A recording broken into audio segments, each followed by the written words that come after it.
Olá, estudantes da terceira série do ensino médio, tudo bem com vocês? Aqui é o professor Felipe, e estou vindo mais uma vez gravar uma videoaula de filosofia para vocês, tá?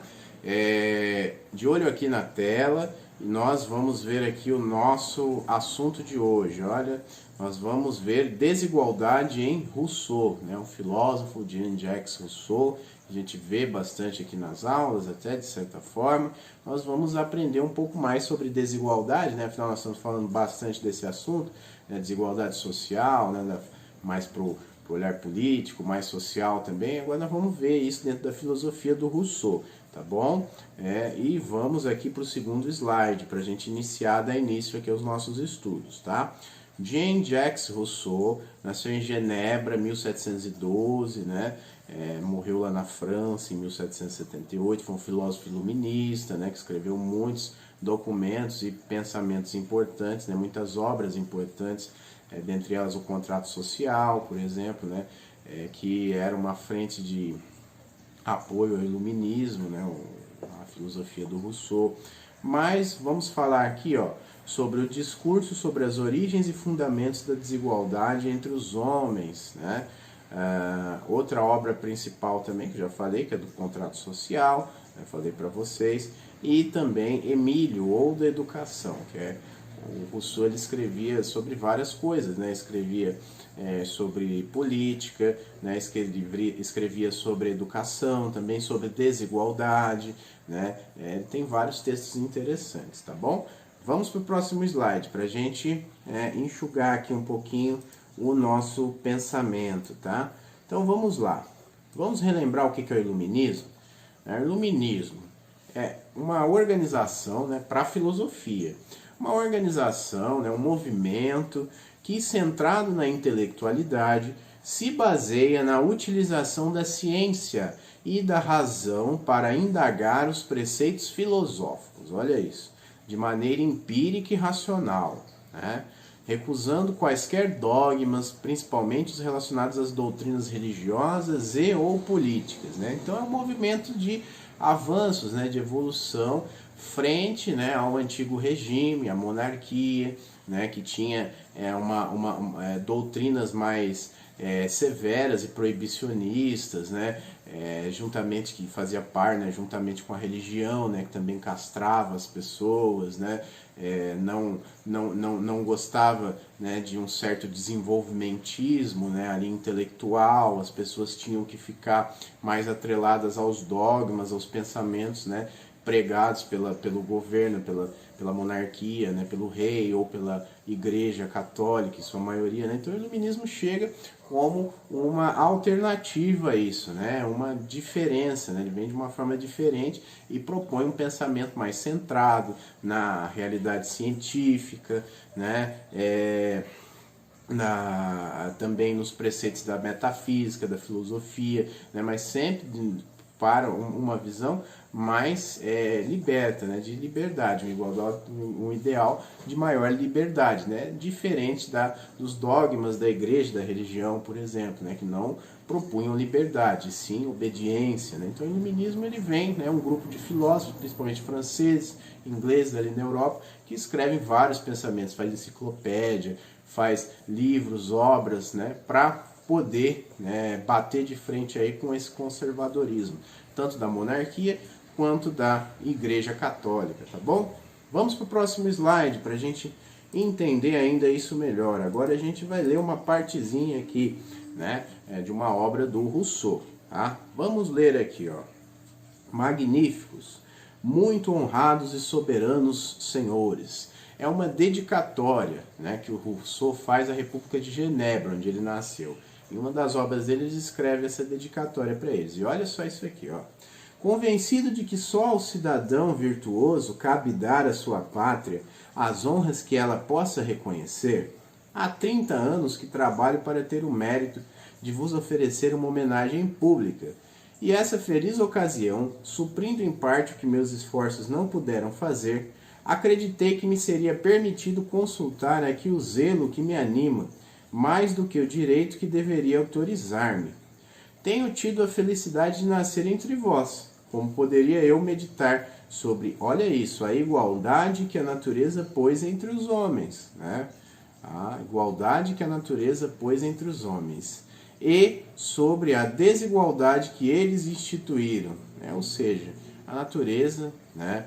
Ela criou, né? Os homens, né? Todos são biológicos, são humanos, né? Então tem igualdade, porque somos feitos de carne, somos seres humanos, somos seres biológicos. Mas os homens instituíram a desigualdade social, né? Você pode ser alto, gordo, magro, baixo, né? Isso é natural, essa desigualdade, digamos assim, essa diferença, né?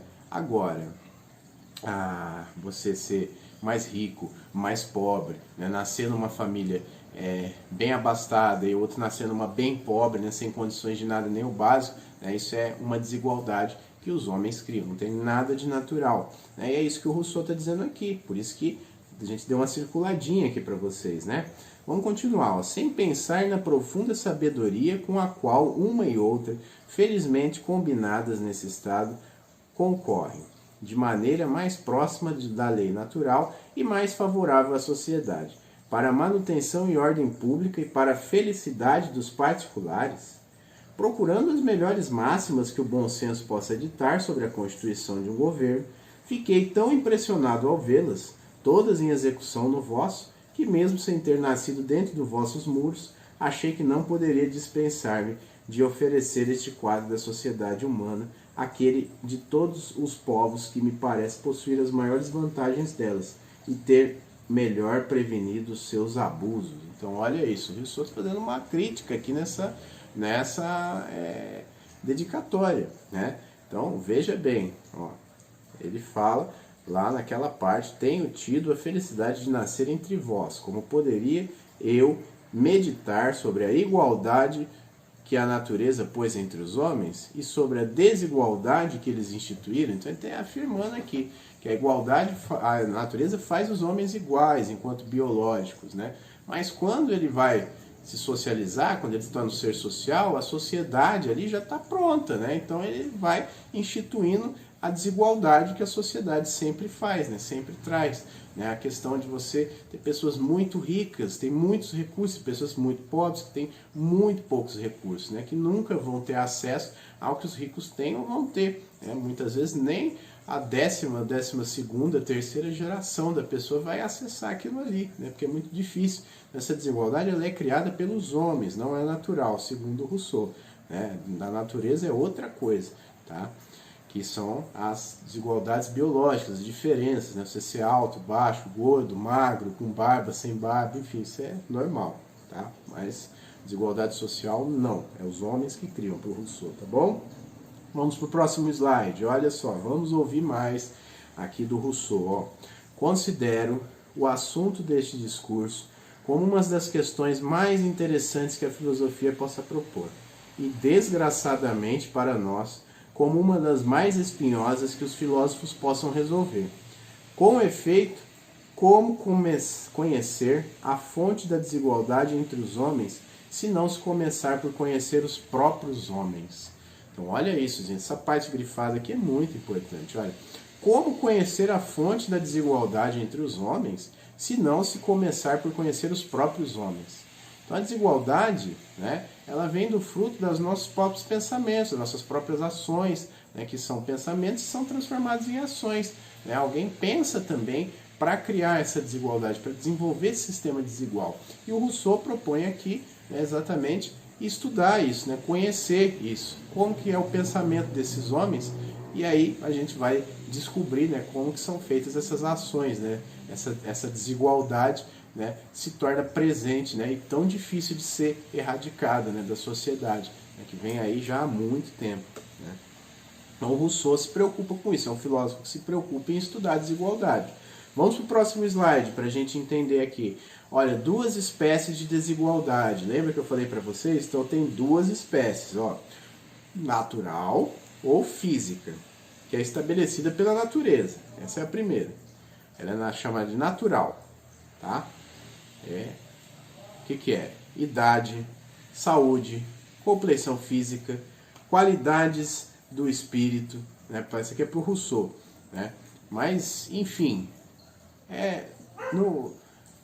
Para explicar trocando em miúdos, gente, é você ser alto, ser baixo, ser gordo, ser magro, ser mais velho, ser mais novo, ter uma personalidade desse jeito, o outro ter outra, né? A sua saúde, né? Às vezes você nasce com algum problema, né? no coração, aí o outro nasce sem nada, ou com um no pulmão, enfim. Isso é normal, isso é uma desigualdade natural, né? É a biológica, da natureza. Agora vamos ver a desigualdade moral, ou também chamada de política, né? Estabelecida por convenção e consentimento dos homens. Os homens se reúnem, né, discutem ali o que eles vão fazer e aí eles aplicam esse método aí desigual, né, que é o quê? Riqueza, honra, poder. Isso não é natural, isso não vem com o ser humano para Rousseau, da natureza, né? Ele vai adquirindo à medida que nasce ele na sociedade, vai socializando. Aí vai ter riqueza, honra, poder, né, ou não ter. Né? Então essa desigualdade, né, que é chamada de moral ou política pelo Rousseau, né, não é natural. Né? Não é natural, ela é criada pelos homens, tá? Que se reúnem, discutem e aplicam isso. Vamos para o próximo slide, para a gente entender ainda mais do que nós estamos falando. Olha, nós vamos entrar aqui no mérito, né, para avaliar a questão dos nativos, né? Por quê? Porque nessa época também, né, as colônias estavam efervescendo, né? Nessa época do Rousseau, o Rousseau ele é predecessor, ele é antecessor da Revolução Francesa, né? A Revolução Francesa aconteceu no século XVIII, né? Então, antes disso, enquanto o Rousseau estava ali, né, escrevendo suas obras, né, a Europa estava cheia de colônias. Portugal, Inglaterra, França, Espanha, né, estavam cheias de colônias, principalmente na América, né? Então, criou-se, né, um sentimento, né, um pensamento errôneo, né, de que existia essa diferença entre os nativos também, né, das Américas, por exemplo. E aqui nós vamos ver a questão do bom selvagem, né? Os naturais, entre aspas, né? E bom selvagem, entre aspas, né?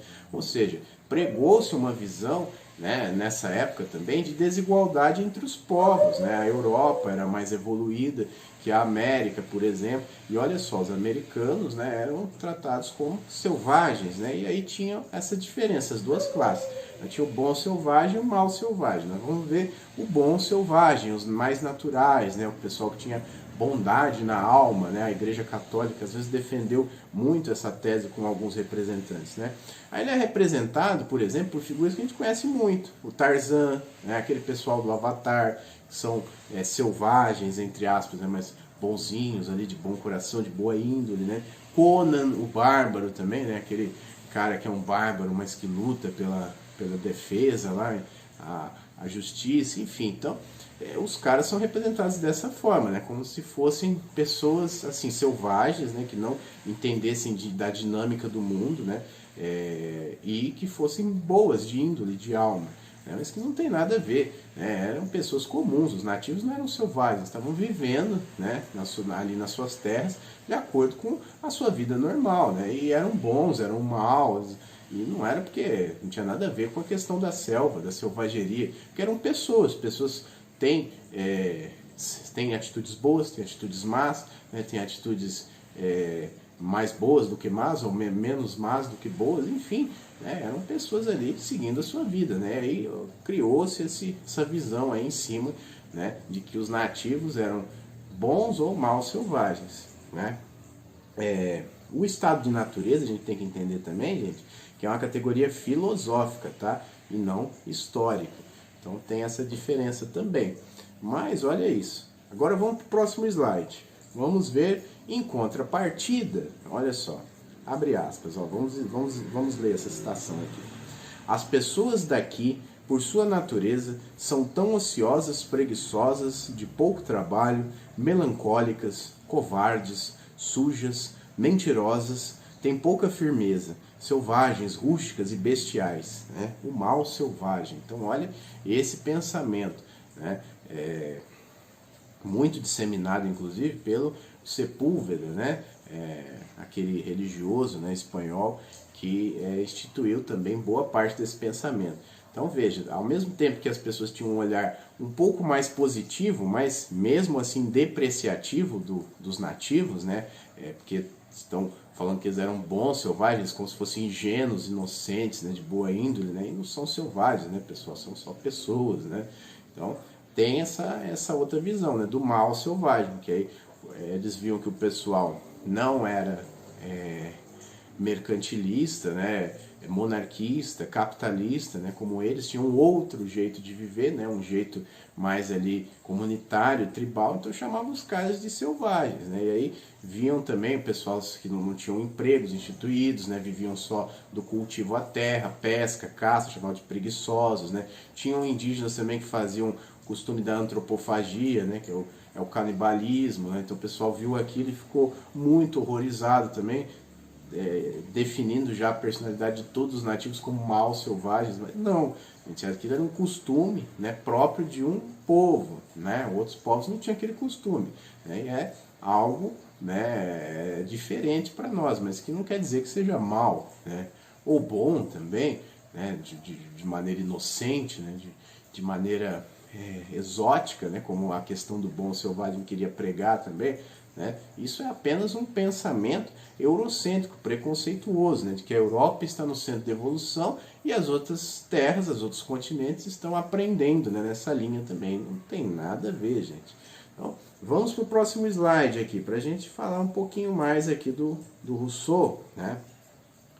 O que há de mais cruel é que, como todos os progressos da espécie humana, a afastam sem cessar de seu estado primitivo. Quanto mais acumulamos novos conhecimentos, olha isso, é fácil ver que nessas mudanças sucessivas da constituição humana, que é preciso procurar a primeira origem das diferenças que distinguem os homens, os quais, de comum acordo, são naturalmente tão iguais entre si quanto eram os animais de cada espécie. Né? Então, olha só, ele falando novamente, né, que é necessário, é preciso procurar a primeira origem das diferenças que distinguem os homens.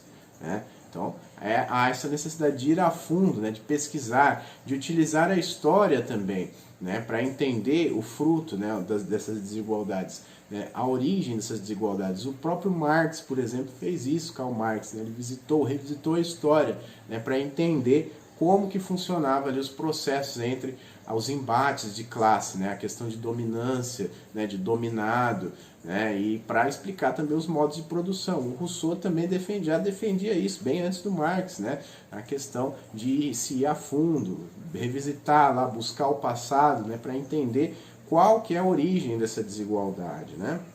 Vamos para o próximo slide. Olha isso, o que o Rousseau diz mais? É necessário a gente entender isso, que o Rousseau fala bastante de desigualdade. Então vamos entender, olha. Enquanto os homens se contentarem com as suas cabanas rústicas, enquanto se limitarem a coser suas roupas de peles com espinhos ou arestas de pau, e se enfeitarem com plumas e conchas, a pintar o corpo de diversas cores, a aperfeiçoar ou embelezar os seus arcos e flechas, a talhar com pedras cortantes algumas canoas de pesca, ou grosseiros instrumentos de música, viveram livres, sãos, bons e felizes, tanto quanto podiam ser pela sua natureza, e continuaram a gozar entre si das doçuras de uma convivência independente. Mas, desde que perceberam que era útil a um só ter provisões para dois, a igualdade desapareceu. A propriedade se introduziu. O trabalho tornou-se necessário e as vastas florestas se transformaram em campos risonhos que foi preciso regar com o suor dos homens e nos quais em breve se viram germinar a escravidão e a miséria a crescer com as colheitas. Então olha o que ele está dizendo aqui, ó, gente. Enquanto os homens se contentaram com as suas cabanas rústicas, né, cozer suas roupas, né, fazer suas roupas, né, enfeitar seus arcos, suas armas, né, viver da pesca, da caça. Quando era esse estilo de vida mais comunitário, né, mais tribal, digamos assim, né, o Rousseau está dizendo aqui que o pessoal convivia melhor, né, tinha mais comunidade entre as pessoas, né? As pessoas se conheciam melhor, né? Conviviam melhor, né? Tinham uma melhor vida, uma boa vida, né? Uma vida menos cheio de cobranças, né?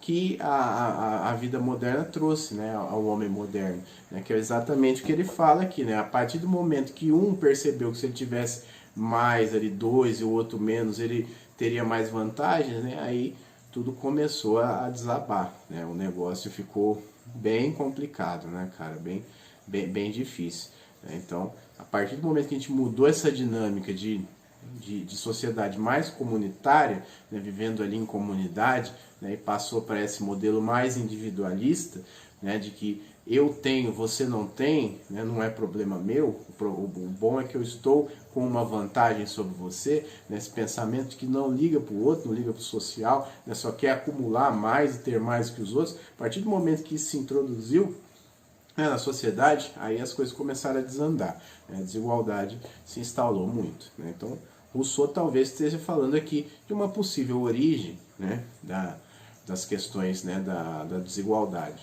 né. Então, fica aí para vocês avaliarem, tá?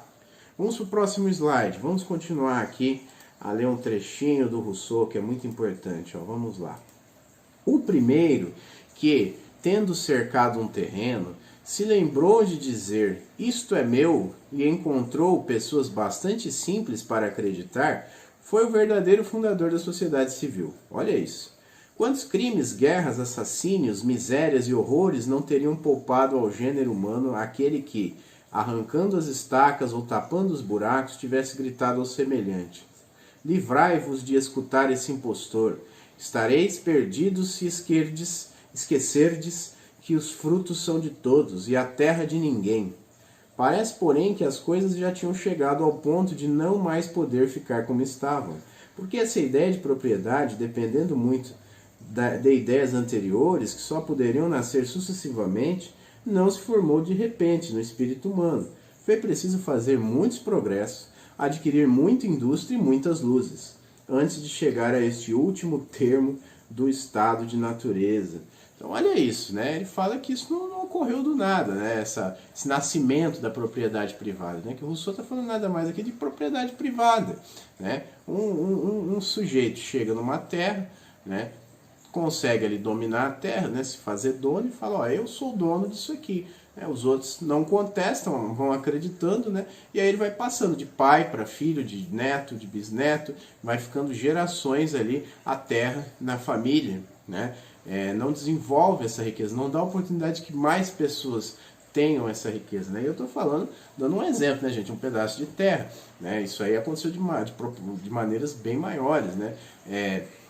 Muitas vezes países, né, até a própria Europa fazendo isso, né, chegando nos locais, né, e colonizando o local, grandes extensões de terra, né, porque falando, agora isso aqui é nosso, né, então ninguém tira mais, nós chegamos aqui, se adonamos do local, né, e agora é nosso, né, e aí, quem vai contestar isso? Então o Rousseau está explicando que a formação da sociedade civil se deu a partir disso aí, né, por exemplo, várias pessoas ali, né, com suas famílias se adonaram dos locais, das posses, das terras, né, começaram a plantar, ocupar ali, falar é meu, isso aqui é meu, né, e aí, né, formaram-se também as grandes castas da sociedade, né, a grande elite, né, porque esse pessoal que conseguiu terra, né, contratou as outras pessoas, né, foi enriquecendo muito, né, e passando a riqueza apenas de antepassado, né, para sucessor, né, da família. A riqueza fica só na família, né, ela não transita em outros locais, ela não gira, né, a economia não gira para outras pessoas, ela fica só ali naquelas famílias que tiveram a sorte, né, ou o pensamento mais esperto de falar, ó, isso aqui é meu, eu cheguei primeiro, isso aqui é meu, tá? Entendeu? Agora é meu e vai ficar para o resto da minha família aqui e vocês que lutem.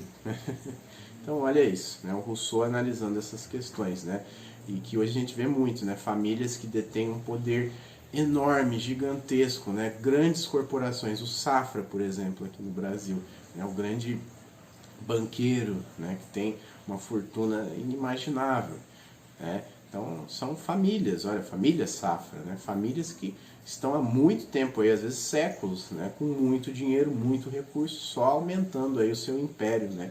Então, o Rousseau questionava nessas questões que nós tanto questionamos hoje, né? Então, olha isso, que interessante. Vamos para o próximo slide.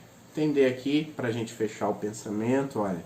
Tendo as coisas chegado a esse ponto, é fácil imaginar o resto. Não me deterei em descrever a invenção sucessiva das outras artes, o progresso das línguas, a prova e o emprego dos talentos, a desigualdade das fortunas, o uso e o abuso das riquezas, nem todos os detalhes que seguem estes, e que cada um pode facilmente suprir. Limitar-me-ei tão somente a relancear a vista pelo gênero humano colocado nessa nova ordem e coisas. E qual será esta nova ordem? Né? O Estado Civil vai para o contrato social, né? E aí vai ser o tema da próxima aula, hein? Então nós vamos falar um pouco aí sobre Estado Civil e contrato social. Né? Então o Rousseau, né, ele propõe essa nova perspectiva, né, para tentar quebrar um pouco essa desigualdade. O contrato social, né, ele nasce dessa perspectiva que o Rousseau tem para com a sociedade, né, a desigualdade social. Né. Se você não tem um Estado, né, um controle, né, um governo, né, para fazer um contrato com a população através de leis, direitos, deveres, né, você permite que essa desigualdade, né, se desenvolva desenfreadamente. Né, porque aí as pessoas, os particulares, né, que não são ligados ao governo, né, ao Estado, né, vão poder enriquecer ali de maneira desmedida, né, e como era antes, né, quando não tinha. Por isso que o Rousseau propõe isso. Antigamente era assim, os nobres, né, por exemplo, dominavam as riquezas durante séculos, não dividiam com as outras pessoas e nada se podia fazer, porque não tinha um Estado para regulamentar isso, para colocar leis, não tinha um contrato social. Era o rei mandou, o servo tem que obedecer, o súdito tem que obedecer. Tá bom? Então o Rousseau, ele propõe uma visão diferente disso, né? Uma visão que é muito menos desigual, né, do que o antigo regime, o regime da monarquia, né, da nobreza e do acúmulo de riquezas, né, por apenas uma família, né, ou algumas famílias que detêm ali o poder. Muito interessante. Na próxima aula a gente vai falar de contrato social, tá bom? Vamos para o próximo slide. É isso, gente. Muito obrigado por terem assistido a videoaula até o final. Tá? Fiquem em casa, por favor, se cuidem, usem máscara, tá? Se forem sair, use álcool em gel, manter o distanciamento, porque a pandemia não acabou ainda, o negócio está feio, então vamos nos cuidar, tá bom? Um abraço, bons estudos, boa semana e tchau!